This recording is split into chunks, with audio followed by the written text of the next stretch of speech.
So there are other things that we can do now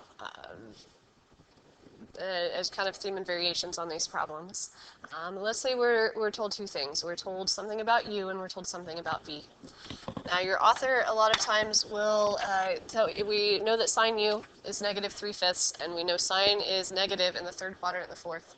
And it'll tell us specifically, I'm talking about U's between 3 pi over 2 and 2 pi.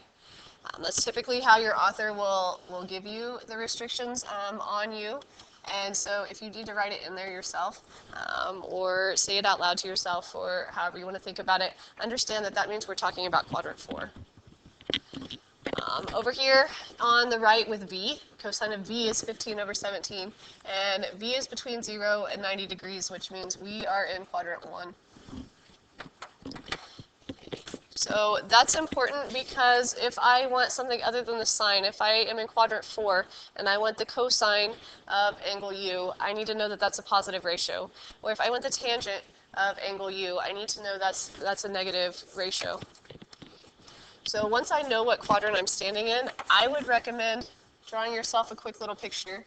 I don't know if I have room here, but there's my angle U, where my opposite side is negative 3 because my hypotenuse has to be a positive 5.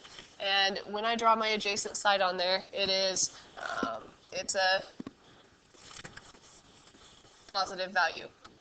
I need a thinner pen here. Just down here for right now. Okay, over here in quadrant 1. In quadrant 1, I know everything is positive, so if the adjacent side is 15, if the hypotenuse is 17, then by the Pythagorean theorem, I can take a moment and determine that that 8 is my opposite side. So when I am trying to find things like sine of U minus V, the recommendation would be, and I didn't copy and paste that table over here one more page because you should have it in your notes or have an easy way to flip to it. But we have sine U cosine V minus, right, sine V cosine U, which is true. But I'll stick with the book, cosine U sine V. From the triangles I have drawn up above, I can find, and of course the sine of U was given to me, I can find the cosine of V by using the right triangle. I can come back to the left triangle to find cosine of U and use the right triangle to find sine of V. And then I can do the arithmetic and clean that up. Okay, write it as a fraction in simplest form. Go ahead and finish that one for me, please, and then go ahead and do the same thing with the tangent. Once I have my triangles drawn, I could ask you, for the cosine of U plus V or the tangent of V minus U if I wanted to. But once we have our triangles drawn, we can plug in and find those right relationships. Okay, go ahead and pause the video, do the work, turn it back on to see if you're right. I'm going to do these one at a time. So there's the finished version of sine U minus V. And when you pause again, if you haven't worked on tangent, go ahead and do that. Otherwise, it's going to pop up here all together in a flash in just a minute. Using the formula tan U minus tan V over 1 plus tan U tan V. We plug in, be careful with our fractions and our signs, and holler at me if you ever catch that I've made a mistake, because while I do these, I do them fast, as usual. And when you're not in the classroom with me to say, hey, Miss Jackson, you lost your whatever, and your 2, your minus, your something, hey, I don't always catch on. So give me a shout. If you need help with these, I've got more to come. Actually, I'm going to keep going on this video with one more example, and then I've got one more after this, still with addition and subtraction, sums and difference rules. Pulling in some of the topics. Sorry, I'm looking up and down, yelling into the microphone. Using some of our inverse properties and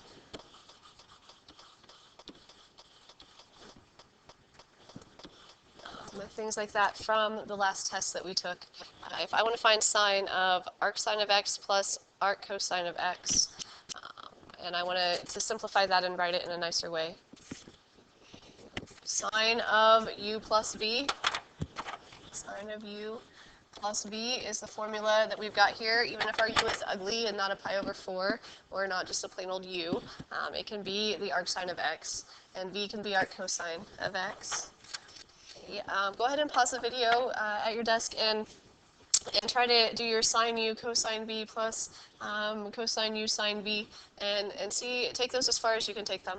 Flip back, I think it was section 1.7 in our book if you need notes. Again, we did them on a quiz, on a test, but take it as far as you can. Turn it back on and see if you're on the right path.